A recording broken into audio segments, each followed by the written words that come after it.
लड़का है और ये बहुत आगे जाएगा। एक ये बिहार का लड़का है और एक बक्सर का है आर्यन। ये दोनों बच्चे कमाल के कलाकार हैं। तो गाओ कुछ दोनों हाथ से ताली बजाएंगे और तालियों से स्वागत करेंगे राहुल राज जी का। और हमारे शिक्षा मंत्री जी हमारे बीच में हैं।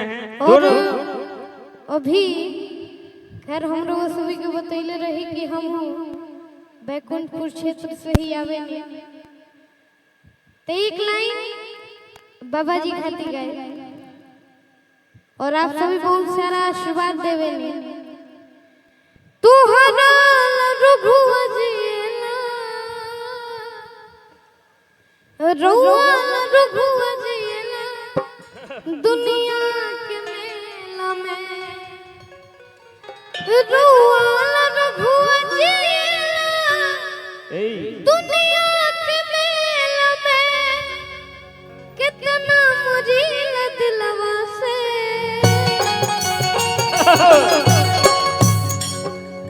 कितना मुरील दिलवा से पूछी हो मेला में रउआ के हुजिएला दुनिया के मेला में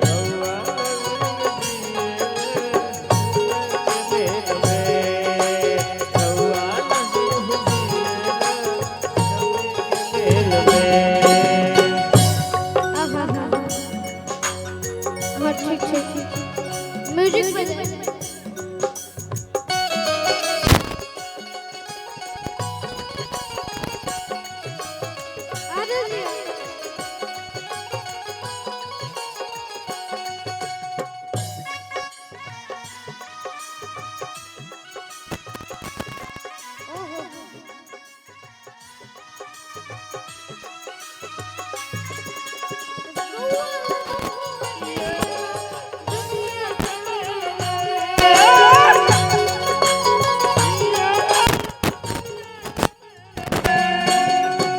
से ज्यादा प्यार हो तुहरा से खोज ले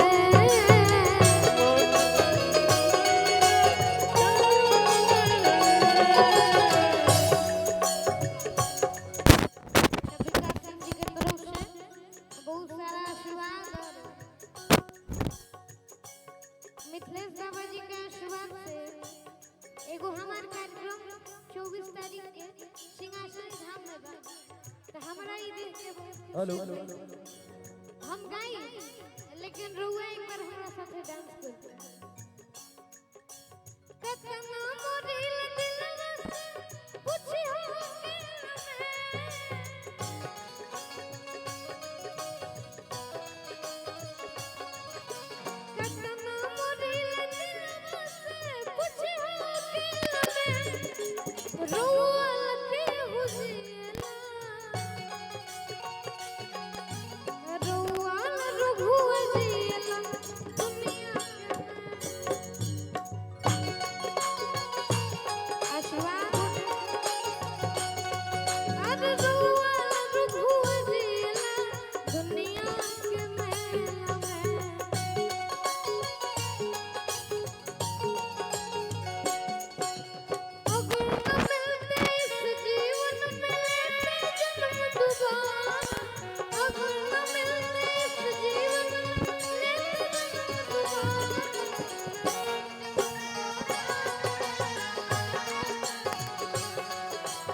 आगे के भाव जनों से ज्यादा रउआ के जानी मनील हूँ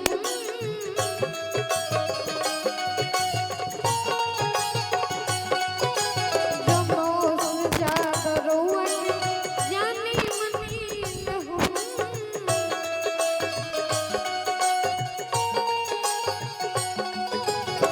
जनों से ज्यादा रउआ के आज जानी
मीठा मीठा।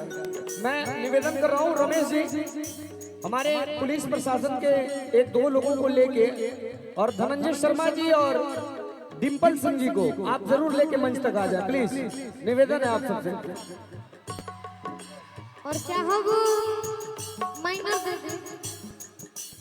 आज इतना प्रशासन के लोग बने जा केहू बुरा न माने। होई पुलिस प्रशासन सरकार का कुरी